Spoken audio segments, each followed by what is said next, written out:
परम पूज्य गुरुदेव परम वंदनीय माता जी की दिव्य उपस्थिति को साक्षी मानते हुए माँ गायत्री के पावन मंत्र के साथ मैं अपनी बात को आरंभ करना चाहता हूँ। माँ गायत्री का ये पावन मंत्र हम लोग कहें, उसको कहने के साथ साथ उन सूत्रों, संकेतों, आदर्शों को स्मरण कर लेना भी अनिवार्य हो जाता है जिस ओर चलने की प्रेरणा ये गायत्री का मंत्र प्रदान करता है। अभी आप आदरणीय भाई साहब के माध्यम से हम लोगों के लिए कुछ शब्दों को सुन रहे थे। सही कहूँ तो हम लोगों की अपनी कोई योग्यता नहीं, किसी मूल्य के नहीं है। जो भी जीवन में प्रकाश है और जो भी जीवन में गुण दिखाई पड़ते हैं वो सिर्फ उन्हीं गुरु सत्ता का आशीर्वाद है जो उस तरफ विराजमान है। एक मुझे कथा स्मरण आती है।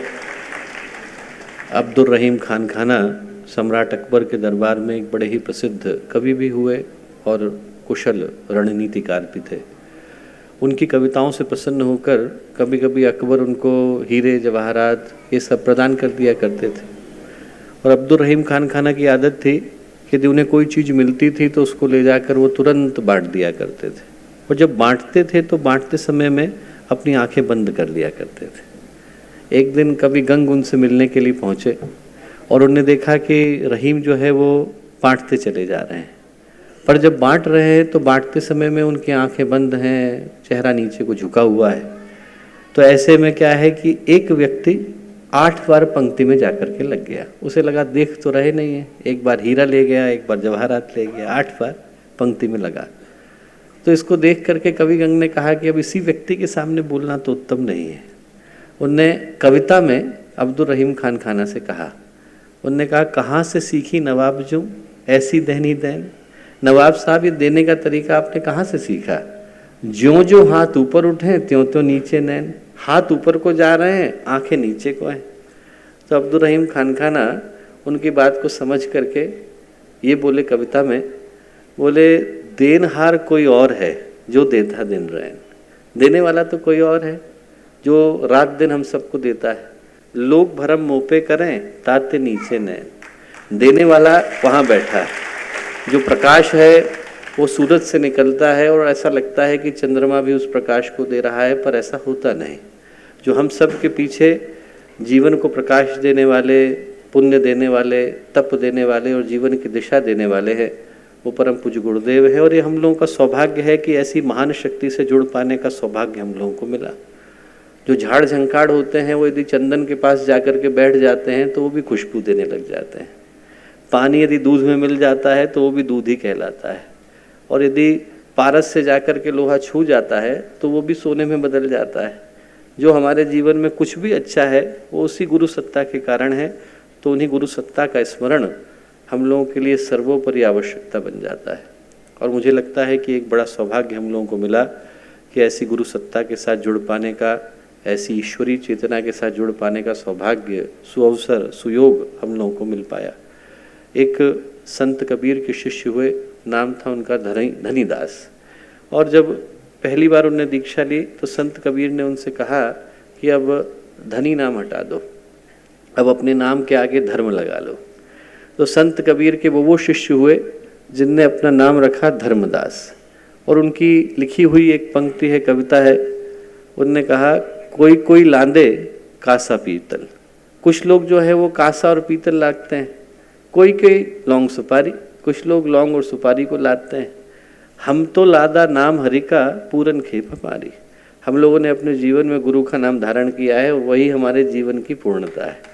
तो एक बार उन्हीं गुरु सत्ता को स्मरण करते हुए जो आज के इस कार्यक्रम के सही अर्थों में सूत्रधार हैं, सही अर्थों में उसको सफल बनाने वाले हैं और सही अर्थों में उसको संपन्न करने वाले हैं, उस गुरु सत्ता का स्मरण करते हुए एक बार शरीर, मन, चित्त और भावनाएं स्थिर करते हुए माँ गायत्री का ये पावन मंत्र हम लोग साथ साथ बोले। जो जहाँ है वहाँ स्थिर होकर उसी गुरु सत्ता का स्मरण करें जो हमें श्रेष्ठ, उत्कृष्ट और उन्नत मार्ग की ओर लेकर के चलते हैं। माँ गायत्री का पावन मंत्र साथ साथ ओ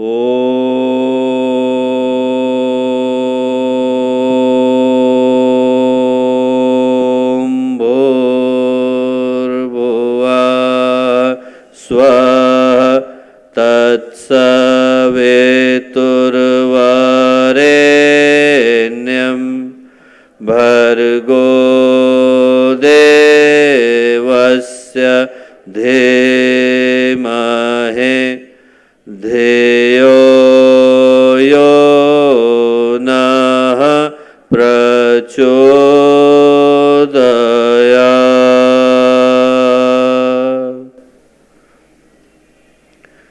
परम पूज्य गुरुदेव परम वंदनीय माता जी के दिव्य संरक्षण में आज का ये अत्यंत ही पावन दिन, महत्वपूर्ण अवसर, मुंबई अश्वमेध के इस संकल्प समारोह के लिए हम लोग यहाँ गडकरी सभागृह के अंदर उपस्थित हैं। तो इस शुभ अवसर पर हम लोगों के साथ यहाँ मंच पर उपस्थित आदरणीय मनु भाई, यहाँ उपस्थित शांति कुंज की टोली के सभी सम्मानित सदस्यगण, मुंबई के विभिन्न स्थानों से आए, महाराष्ट्र के विभिन्न स्थानों से आए, यहाँ तक कि मध्य प्रदेश और राजस्थान से आए गायत्री परिवार के सभी वरिष्ठ, सम्मानित और विशिष्ट कार्यकर्तागण, प्यारे भाइयों बहनों और प्यारे मित्रों, आज जब हम लोग इस सभागृह के अंदर उपस्थित हैं तो आज की इस दिन को मैं एक बड़े ही ऐतिहासिक दिन के रूप में पुकारना चाहूँगा। आज का जो ये दिन है वो हम लोगों के लिए इस घोषणा के साथ सौभाग्य के उद्घोष को लेकर के आया है। मुंबई के लिए सौभाग्य के उद्घोष को लेकर के आया है। गायत्री परिवार के लिए सौभाग्य के उद्घोष को लेकर के आया है। भारत के लिए सौभाग्य के उद्घोष को लेकर के आया है। भारतीय संस्कृति के लिए सौभाग्य के उद्घोष को लेकर के आया है। वो सारे लोग जो इस सभागृह के अंदर मौजूद हैं, जिन तक भी आवाज़ पहुंच रही है, उनमें से प्रत्येक व्यक्ति के लिए सौभाग्य के उद्घोष को लेकर के आया है। और हमारे बाद जो पीढ़ियां यहाँ पर आने वाली हैं उनके लिए भी सौभाग्य के उद्घोष को लेकर के आया है। क्यों लेकर के आया है? इसलिए लेकर के आया है दोस्तों, क्योंकि ये जो यज्ञ की परंपरा है, इसका मुंबई की धरती पर आगमन अपने आप में एक सौभाग्यशाली शुरुआत के रूप में हम लोग स्मरण कर सकते हैं। भारतीय जो चिंतन परंपरा रही और जो भारतीय अध्यात्मवेदता रहे, ऋषि रहे, मुनि रहे, भारत में जो विभिन्न योगियों, तपस्वियों ने जन्म लिया, उनने भारतीय संस्कृति के अंदर कुछ महत्वपूर्ण परंपराओं को बड़े गंभीर ज्ञान और विज्ञान के साथ प्रतिष्ठित किया। और उन परंपराओं में इस यज्ञ की परंपरा को हम लोग सबसे महत्वपूर्ण मानते हैं। इतना महत्वपूर्ण मानते हैं कि हम यज्ञ को भारतीय संस्कृति का मेरुदंड कह सकते हैं। We can call it the vertebral column of the Indian culture. यदि आपने इसको नष्ट कर दिया तो आप पूरी भारतीय संस्कृति को ध्वस्त कर पाने की सामर्थ्य रखते हैं। एक बार ये नष्ट हो गया तो दोबारा से भारत का और भारतीय चिंतन का, भारतीय अध्यात्म का, भारतीय संस्कृति का खड़ा हो पाना संभव नहीं। इतना ज़्यादा मूल्यवान ये यज्ञ का क्रम है और इतनी ज़्यादा मूल्यवान ये यज्ञ की परंपरा है। ये आप समझ लीजिए कि जिस संस्कृति को नष्ट कर पाने की सामर्थ्य अनेकों वर्षों के शकों के, हूणों के, मुगलों के, मंगोलों के और अंग्रेजों के आक्रमण न कर सके, उस संस्कृति को नष्ट कर पाने की, उसको हानि पहुंचा पाने की सामर्थ्य इस यज्ञ की परंपरा के अंदर आ जाती है। इसीलिए तो जब यज्ञ के ऊपर संकट आता है तो स्वयं भगवान को धरती पर आकर उसकी सुरक्षा करनी पड़ती है। और यही कारण है कि इस यज्ञ के जितने भौतिक लाभ हैं, आध्यात्मिक लाभ हैं, उनकी तारीफ करते, प्रशंसा करते वेद, पुराण, उपनिषद थकते नहीं। जितने धर्मशास्त्र हैं उनमें एक से एक बढ़कर इसी यज्ञ की परंपरा का वर्णन है। मैं इस विषय में इसलिए बोल रहा हूँ ताकि हम लोग इस मूल्य को समझ सकें कि जिस संकल्प को लेने के लिए हम लोग एकत्रित हैं वो मात्र आयोजन नहीं है। हम लोग यहाँ पर भगवान के द्वारा प्रतिष्ठित एक ऐसी परंपरा का स्मरण करने के लिए एकत्रित हैं जिसके ऊपर पूरी भारतीय संस्कृति का भवन टिका हुआ है।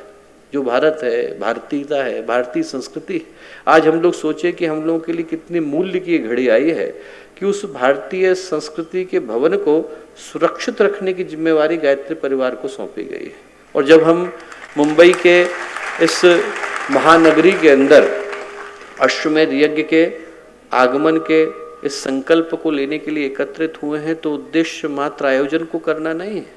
जिस आहुति को हम लोग देने के लिए जा रहे हैं और जिस संकल्प को हम लोग लेने के लिए जा रहे हैं उसका मूल्य इतना हो जाता है कि उसके अंदर से जो प्रकाश निकलने वाला है, उसके अंदर से जो सुरक्षा का कवच निकलने वाला है, वो आने वाले कई वर्षों तक भारत को, भारतीय संस्कृति को और भारतीयता को सुरक्षित रखने वाला है।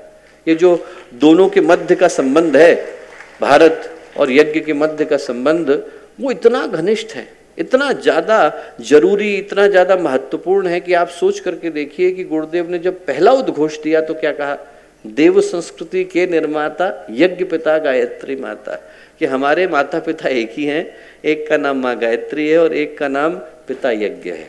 हम लोग मुंबई के अंदर अपने पिता के आगमन का सौभाग्य लेकर के आज एकत्रित हुए हैं। जिस चीज़ के लिए हम लोग एकत्रित हुए हैं, ये जो भारतीय संस्कृति का भवन है, ये दो ही चीज़ों पर टिका हुआ है। या तो व्यक्ति को शुभ विचार दिए जाएं, शुभ भाव दिए जाएं, शुभ प्रवृत्तियां दिए जाएं, वो देने की जिम्मेवारी किसकी है, माँ की है, माँ गायत्री की है। और या फिर व्यक्ति को शुभ कर्म करने के लिए, शुभ आचरण करने के लिए, शुभ प्रवृत्तियों का अनुकरण करने के लिए प्रेरित किया जाए, और वो जिम्मेवारी किसकी है, यज्ञ की है, हमारे पिता की है। हम लोग यहाँ पर एकत्रित हुए हैं क्योंकि मुंबई की महानगरी के अंदर हमारे पिता का आगमन होने वाला है, पूरे भारत के पिता का आगमन होने वाला है, पूरी भारतीय संस्कृति के पिता का आगमन होने वाला है। आज के दिन इस सौभाग्य को हमें स्मरण करने की आवश्यकता है। ये जिम्मेवारी साधारण नहीं है दोस्तों, जिम्मेवारी किसी अन्य संगठन को नहीं सौंपी गई, उस संगठन को सौंपी गई जिसके ऊपर युग परिवर्तन का दायित्व है, जिसके ऊपर ये दायित्व है कि हर व्यक्ति के अंदर जो छुपी हुई दिव्यता है, पवित्रता है, महानता है, उसके अंदर जो ईश्वरीय तत्व विद्यमान है, उसको हम लोग जला करके आए, उसको एक बार हवा दे करके आए, उसको एक बार आग लगा करके आए, ताकि उसके अंदर छुपी हुई चिंगारी देखते देखते मशाल के अंदर बदल जाए। इसीलिए आप सोच के देखो कि ये जो गायत्री परिवार के अंदर गुरुदेव ने परंपराएं रखी, पर्व कोई हो, आयोजन कोई हो, उद्देश्य कोई सा भी हो, बिना यज्ञ के हम पूरा मानते हैं क्या? एक बार माता पिता तैयार हों और उस समय में जब वो एक श्रेष्ठ आत्मा को अपने घर में आने के लिए आमंत्रण भेजते हैं, अत्रि अनुसुईया तैयार थे, आमंत्रण भेजा तो क्या किया, यज्ञ किया। जब दशरथ ने भगवान राम को बुलाने के लिए यज्ञ किया तो क्या किया, पुत्रेष्टि यज्ञ किया।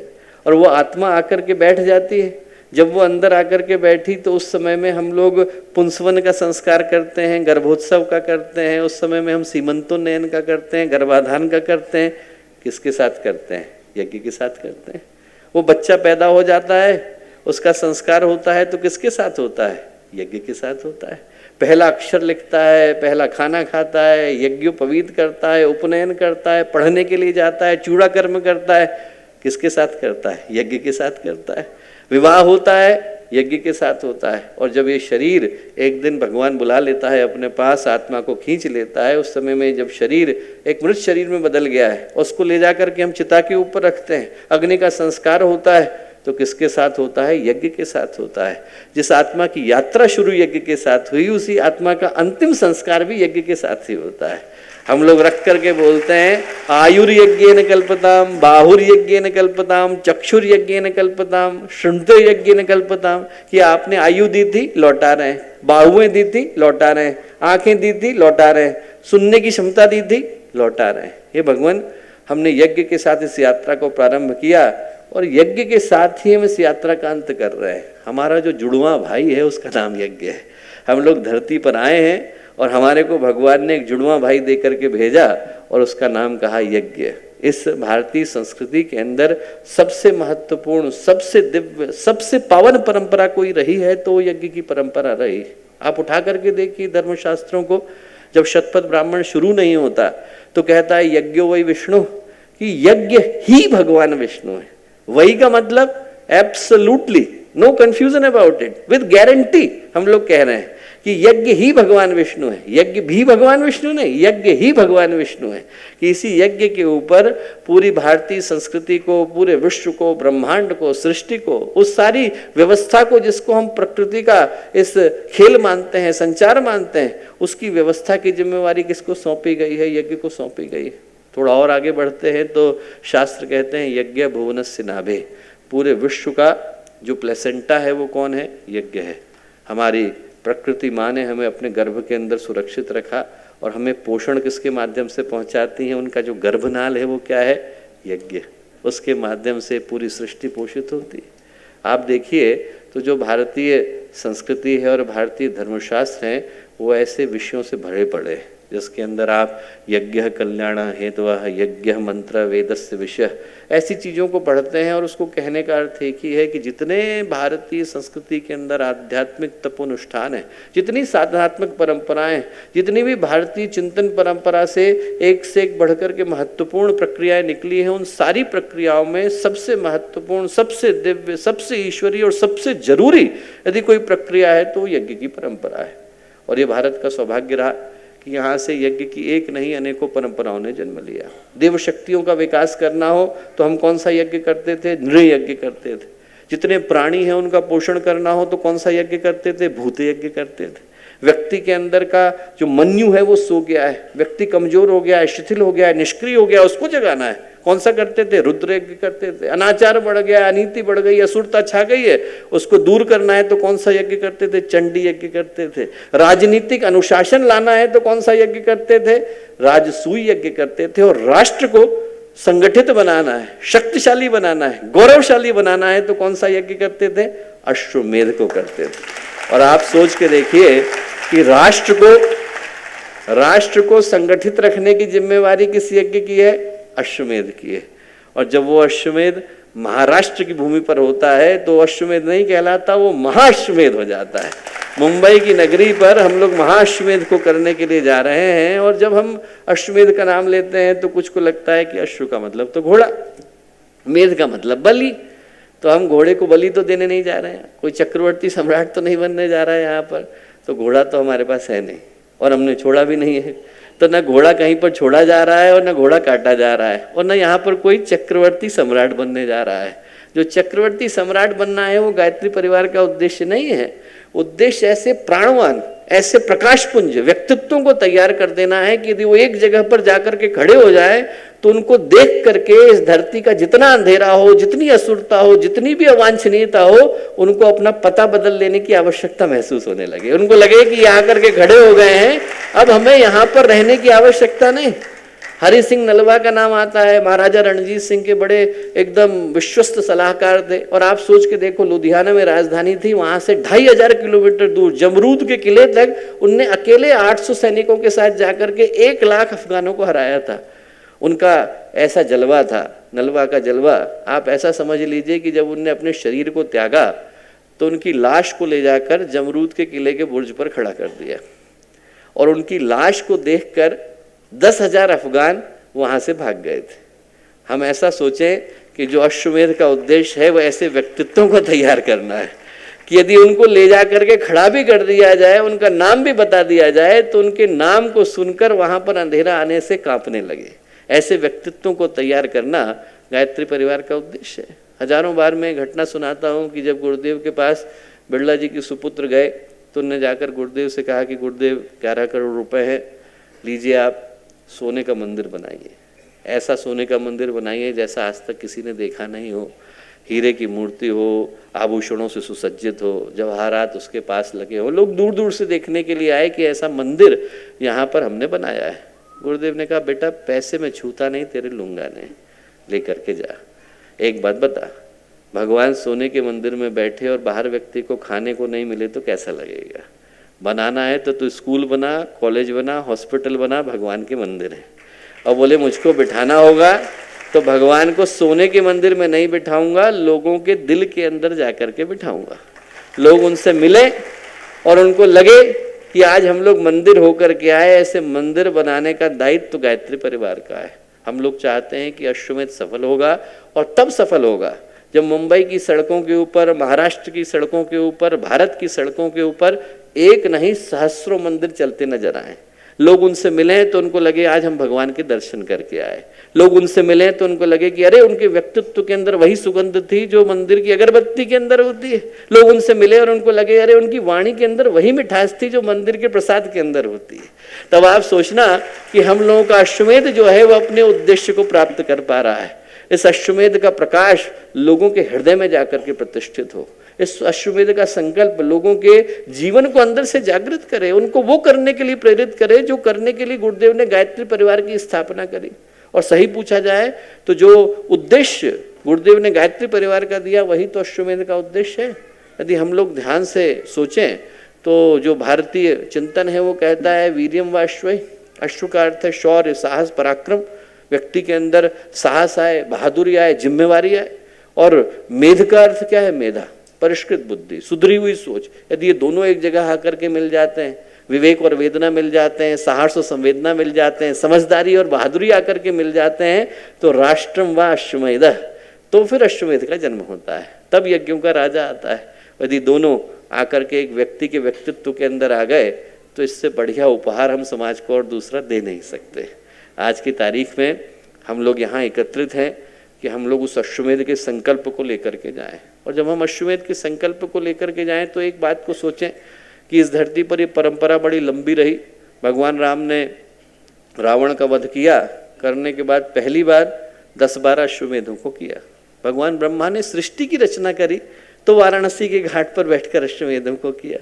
बलि ने किया, अम्बरीश ने किया, नल ने किया, सुवर्चा के पुत्र अनीक्षित ने किया, और अंत में सबसे जाके समुद्रगुप्त ने किया। और उसके बाद फिर किसने किया? गायत्री परिवार ने किया। 1500 साल के अंतराल के बाद वंदनीय माता जी ने अश्वमेध यज्ञों की श्रृंखला को भारत की धरती पर जन्म दिया। क्यों जन्म दिया? इसलिए जन्म दिया क्योंकि जिस चेतना का परिभाषा, जिस चेतना की का प्रतिनिधि वो अश्वमेध यज्ञ है, उस अश्वमेध यज्ञ की परिभाषा को, उसके प्रतीक को जन जन तक पहुंचाने की आवश्यकता है। हम लोग आज यहाँ एकत्रित हैं दोस्तों, तो कुछ संकल्पों को लेकर के जाएं। जो अश्वमेध यज्ञ का उद्देश्य है उसमें से एक पहला उद्देश्य यज्ञ की उस पावन परंपरा को, यज्ञ की उस यज्ञीय जीवन शैली को लोगों के अंदर विकसित करना है जो मनुष्य के जीवन को अंदर से बदलते हैं। एक कहानी आती है बड़ी प्यारी, महाराष्ट्र में ही घटी। वो महाराष्ट्र के एक बड़े प्रसिद्ध तपस्वी हुए, उनका नाम था मुदगल।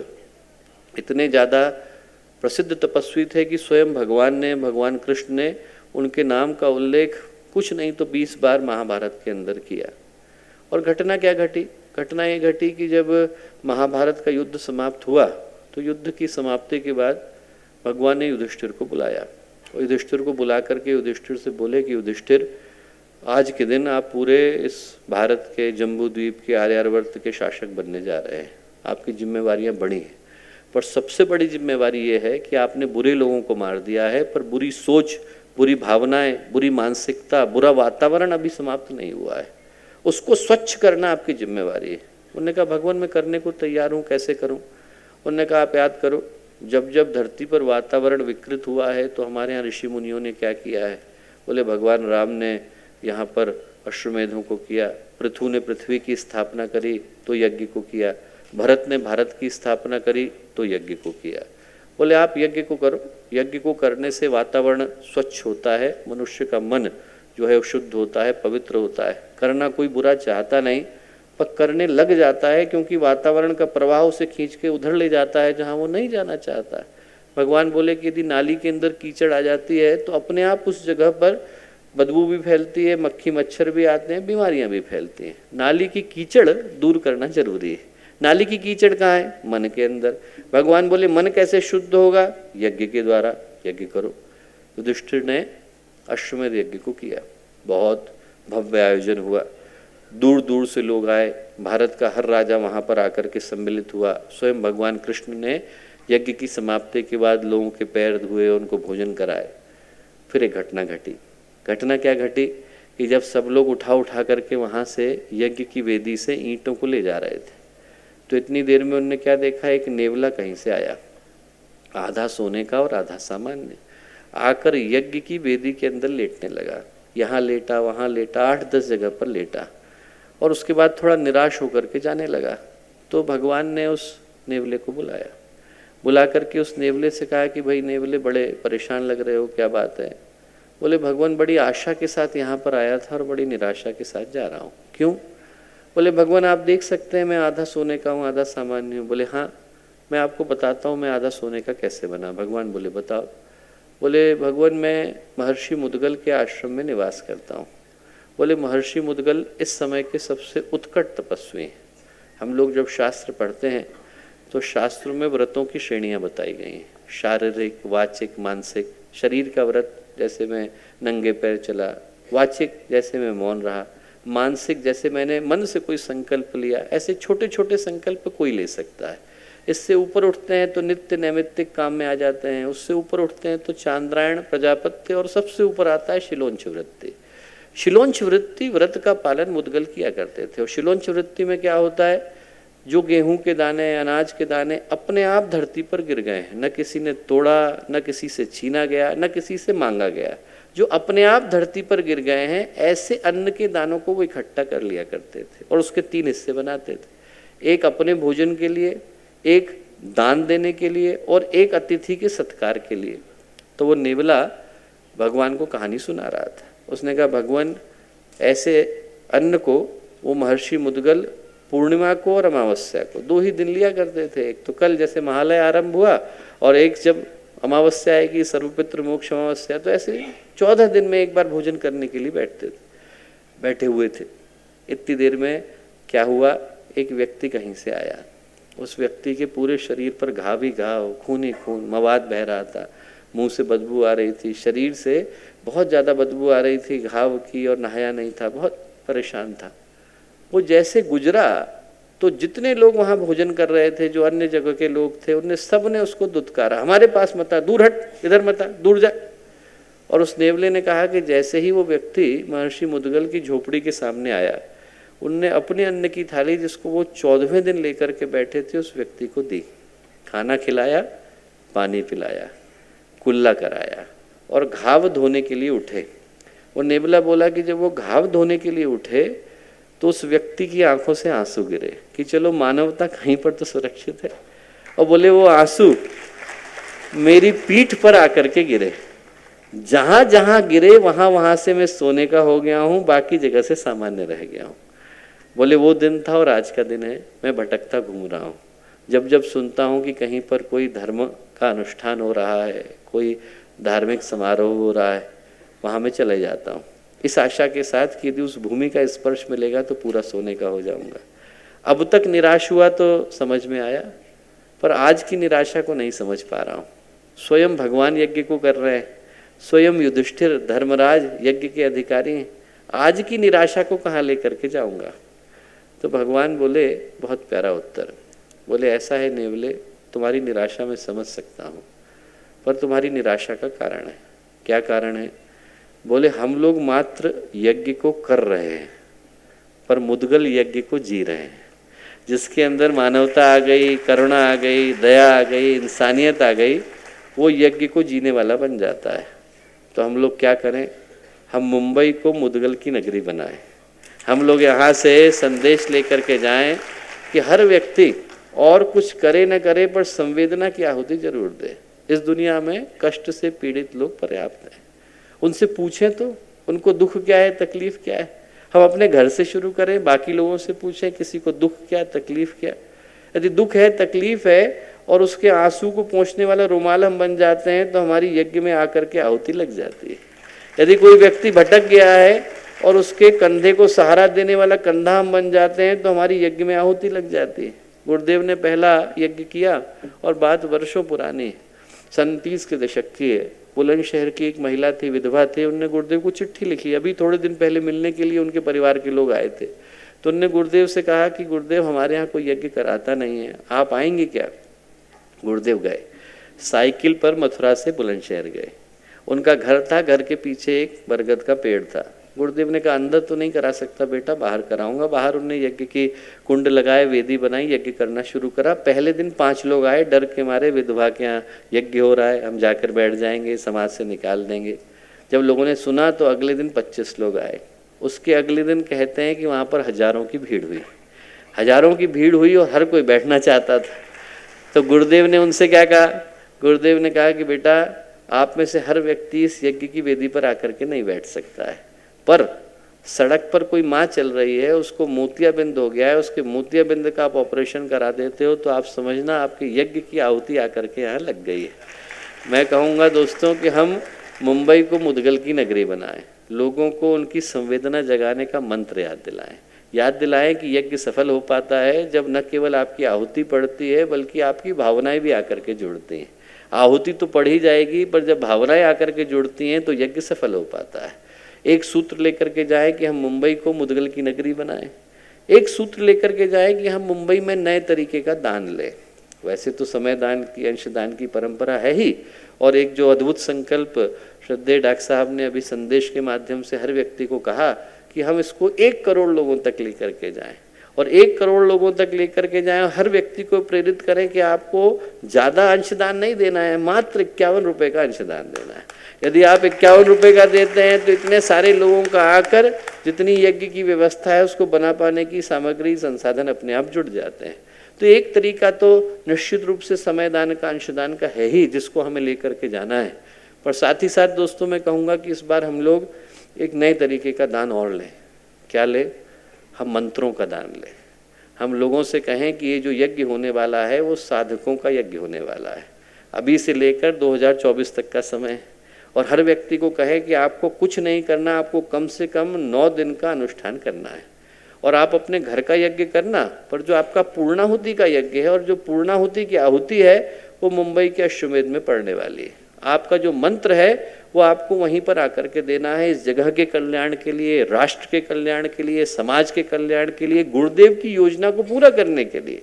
आप सोचिए 2 करोड़ के करीब लोग मुंबई के अंदर हैं, उसके अंदर के 50% लोग भी यदि एक बार में अनुष्ठान करते हैं और उनके मंत्र का 10वां हिस्सा आकर के गायत्री परिवार को समाज कल्याण के लिए मिलता है, तो इससे बढ़कर के दान इस युग में हो नहीं सकता। हम इसको साधकों का अश्वमेध बनाएं, हम इसको संवेदनशीलों का अश्वमेध बनाएं, हम इसे साधकों का अश्वमेध बनाएं, और किसका बनाएं? साहसियों का बनाएं। हम लोगों को ये याद दिलाएं कि हमारे पास भगवान की बहुत बड़ी शक्ति है। हमें जो भगवान सबसे बड़ा उपहार दे सकते हैं वो आत्मविश्वास का दे सकते हैं। दोस्तों, आत्मविश्वास का उपहार मिल गया तो इससे बढ़कर के दूसरा उपहार इस दुनिया में दूसरा हो नहीं सकता। आप सोच के देखो कि हम लोग चलते हो और हमारे साथ यदि पुलिस की टुकड़ी आ जाए तो मन में निश्चिंतता आ जाती है कि नहीं? अंधेरी राह पर व्यक्ति जा रहा हो और उसको दूर से दिया जलता दिख जाए, एक बल्ब चमकता दिख जाए तो मन में निडरता आ जाती है कि नहीं? छोटा सा बच्चा हो और उसको माता पिता की उंगली पकड़ में आ जाए तो मन में कितनी निश्चिंतता आ जाती है। और हमारे हाथ में तो गुरुदेव की उंगली आ गई, हमें कैसा डर? व्यक्ति को ये सोच करके तो चलने की आवश्यकता है कि हम आगे तो बढ़ें। अपने आप भगवान उस राह को बनाते हैं। हम लोग यहाँ से साहसियों की तरह से निकले, छाती चौड़ी हो, मन में गर्व हो, उत्साह हो, और मन में ये भाव हो कि गुरुदेव ने हमें एक योजना दी है, एक संकल्प दिया है, और उसको पूरा करने से पहले हम थकेंगे नहीं, रुकेंगे नहीं। और ये उद्देश्य मात्र मुंबई अश्वमेध का नहीं है, ये उद्देश्य हर चीज का है। मुंबई अश्वमेध हमारा अंतिम पड़ाव नहीं है, गायत्री परिवार का अंतिम पड़ाव तब होगा जब इस धरती का अंतिम आदमी अपने जीवन को बदल लेगा, और तब तक ये यज्ञ का क्रम रुकने वाला नहीं है। तो हम लोग ये सोचें कि हमारी जो योजना है वो हमें जन जन तक पहुंचानी है। ये जो यज्ञ है वो हर व्यक्ति का बनना चाहिए, मुंबई के ही नहीं, महाराष्ट्र के नहीं, देश के नहीं, विदेश के हर व्यक्ति को लगना चाहिए कि साहब वो यज्ञ जो है हमारा है, और उसके लिए हमारे को अपने अंदर उस साहस को पैदा करने की आवश्यकता है जो आत्मविश्वास के साथ आती है। जिसको अपने ऊपर भरोसा है वही ईश्वर के ऊपर भरोसा कर पाता है, और जिसको ईश्वर के ऊपर भरोसा है वही अपने ऊपर कर पाता है। 2 अलग अलग बातें नहीं है। आत्मविश्वास ही ईश्वर विश्वास है, ईश्वर विश्वास ही आत्मविश्वास। और जिसको अपने ऊपर भरोसा है उसी के ऊपर तो दुनिया भरोसा कर पाती है। जिसको अपने ऊपर ही भरोसा नहीं है उसके ऊपर दुनिया कैसे भरोसा करेगी? आप सोचो कि यदि आप गाड़ी में जाकर के बैठ गए और ड्राइवर को अपनी ड्राइविंग पे भरोसा नहीं हो तो उस गाड़ी में कौन चढ़ेगा? आप ऑपरेशन कराने के लिए गए और डॉक्टर को अपने ऑपरेशन के ऊपर भरोसा नहीं हो तो उसके ऑपरेशन टेबल पे कौन लेटेगा?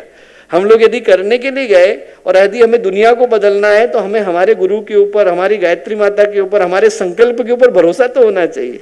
हम इसे साहसियों का अश्वमेध बनाए, संवेदनशीलों का अश्वमेध बनाए, हम इसे साधकों का अश्वमेध बनाए, हम इसे साहसियों का अश्वमेध बनाए। और इस मुंबई के यज्ञ में हम लोग एक काम और करें। मुंबई के यज्ञ में हम लोग मुदगल की नगरी बनाए, मुंबई के यज्ञ में हम लोग मंत्र दान लें, और मुंबई के यज्ञ में हम लोग एक काम और करें। क्या करें? हम लोग मुर्गा बन जाएं। दोस्तों, गुरुदेव ने सन 1986 का जब अपना उद्बोधन दिया तो उसको आप लोग पढ़ना और सुनना। अंत किया, गुरुदेव ने कहा कि गायत्री ने हमें कुछ बना दिया है। क्या बना दिया है? गुरुदेव बोले गायत्री ने मुझे मुर्गा बना दिया है, अब तुम लोग भी मुर्गा बन जाओ। हम लोग मिलकर के कहें कुकड़ू, नया युग आने वाला है, और नए युग की जो शुरुआत है वो भारत से होने वाली है। हम लोग यहाँ पर मुर्गा बन करके बैठे हैं, लोगों को याद दिलाएं कि भारत का नया समय आने वाला है, और उसकी शुरुआत इस भारत की आध्यात्मिक शक्ति के जागरण से होने वाली है। और वो शक्ति जागेगी सिर्फ तब जब व्यक्ति अपने आप को बदलता है। हम लोगों को बताएं कि जो गुरुदेव सूत्र बता करके गए उनको जन जन तक पहुंचाने के लिए आए। जिसको भरोसा नहीं हो उसे याद दिलाएं कि साहब आपके घर में हम आकर के देव स्थापना कर रहे हैं, गुरुदेव माता जी को पहुंचा रहे हैं, तो सिर्फ चित्र रखने के लिए नहीं आए, चेतना को पहुंचाने के लिए आए। चित्र का काम करना होता तो हम आपको उससे भेज देते, कुरियर से भेज देते, हम अपने वेबसाइट पे रख लेते, आप डाउनलोड कर लो और अपने घर में लगा लो। उसके लिए नहीं आए हम, आपके यहाँ चित्र पहुंचाने के लिए नहीं आए, हम आपके यहाँ चेतना पहुंचाने के लिए आए। एक छोटा सा कागज होता है, आप सोचो उसके ऊपर भारत सरकार की सील लग जाती है तो पासपोर्ट बन जाता है। वो कागज किसी मूल्य का नहीं था और अभी भारत सरकार का उस पर सील लग गई, विदेश मंत्रालय लिख गया, आप उसको लेकर के देश विदेश जा सकते हो। क्यों? कागज के अंदर बल आ गया है। वैसे ही वो जो चित्र है जिसके अंदर गुरुदेव माता जी विद्यमान है, गायत्री माता विद्यमान है, हम लोगों का पासपोर्ट है दोस्तों। हम लोगों के घर में उसको छोड़ करके आ रहे हैं और उनसे कहें कि जब हम आपके घर में स्थापना के लिए आ रहे हैं तो हम अपने जीवन की सबसे कीमती चीज आपके यहाँ छोड़ने जा रहे हैं। आप ट्रेन में सफर करते हो और टॉयलेट के लिए आदमी जाता है तो थोड़ी देर के लिए रुमाल रख देता है तो टॉयलेट की सीट उसकी हो जाती है, और जब हम गुरुदेव माता जी को छोड़ के आ रहे हैं किसी के यहाँ, आप सोचो हम अपने जीवन की सबसे कीमती चीज को छोड़ के आ रहे हैं। आप उस व्यक्ति से कहना कि आपके घर में हम गुरुदेव माता जी को प्रतिष्ठित कर रहे हैं, तो इसलिए प्रतिष्ठित कर रहे हैं क्योंकि भगवान हर एक के घर में जाते नहीं है। भगवान उनके घर में जाते हैं जहां पर उनको लगता है कि व्यक्ति मेरी देखभाल ढंग से कर सकेगा। हम लोग आपके घर में गुरुदेव माता जी को प्रतिष्ठित करके जा रहे हैं और आप कहना कि आप उठना, यहाँ पे क्या लगा हुआ है, कहना कि यहाँ पर आपको शीशा लगा हुआ है।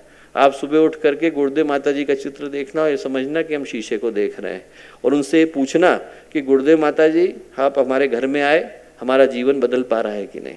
हम लोग उनसे पूछें कि हमारे जीवन में परिवर्तन हो पा रहा है कि नहीं हो पा रहा, तो शीशे में हमें अपने आप को रोज देखने की आवश्यकता है। वो चित्र नहीं, चेतना है उसके अंदर भगवान स्वयं विद्यमान है, और उस भगवान को हम लोगों के घर छोड़ के आ रहे हैं। स्वामी विवेकानंद ने द्वैत वेदांत पर लेक्चर दिया, और लेक्चर देने के बाद खेतड़ी के राजा थे, उनके घर में पहुंचे और वहां पर मूर्ति रखी थी, उन्हें प्रणाम किया। तो खेतड़ी के राजा बोले आप तो बड़ी वेदांत की बात करते हैं और आप जो है मूर्ति को प्रणाम कर रहे हैं, ऐसा क्यों? तो हंसती है स्वामी विवेकानंद, बोले एक काम करिए, आपके दीवान को बुलाइए। दीवान को बुलाया, वहां पे राजा का तैल चित्र लगा हुआ था, किसी पेंटर ने बनाया था।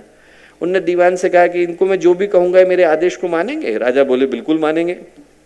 उनने दीवान से कहा कि दीवान साहब एक काम करिए, राजा साहब के चित्र पे थूक दीजिए। बोले साहब कैसी बात कर रहे हैं? बोले नहीं, क्यों, चिंता की क्या बात है, राजा साहब तो बगल में खड़े हैं, ये तो चित्र है।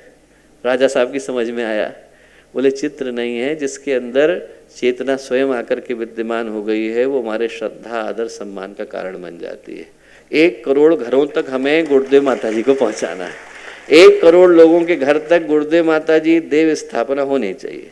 ये जो यज्ञ बने वो संवेदनशील लोगों का बने, ये जो यज्ञ बने साधकों का बने, ये जो यज्ञ बने साहसियों का बने, और ये जो यज्ञ बने वो संकल्प वालों का बने। हम लोग यहाँ से समर्पण के भाव को लेकर के जाएं। गुरुदेव ने कहा नया युग आने वाला है और नए युग को लाने की जिम्मेवारी हमारी है। हम लोगों को बांग देने का समय आ गया है, लोगों को बताने का समय आ गया है कि इस युग के परिवर्तन की जो शुरुआत है वो इस अश्वमेध की पहली आहुति के साथ होने वाली है। हम लोग यहाँ से इस संकल्प को लेकर के जाएं कि गुरुदेव ने जो चिंतन, चेतना और जो जिम्मेवारी हमें सौंपी, उससे हम लोग न थकने वाले हैं, न रुकने वाले हैं और न पीछे हटने वाले हैं।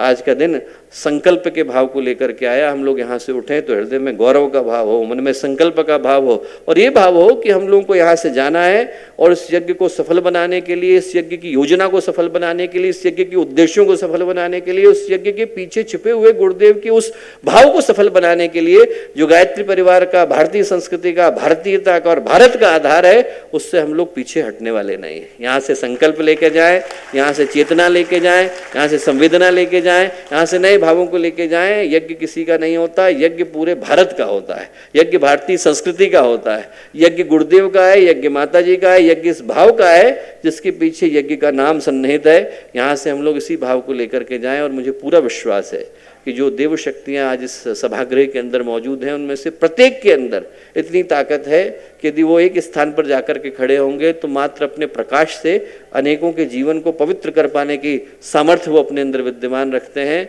तूफान आ रहा है, और जब तूफान आता है तो मोमबत्तियाँ बुझ जाती हैं, पर ऐसे समय में जो मशालें होती हैं वो धूं धूं करके जलती हैं। आप सभी मशालों के जलने का समय आ रहा है।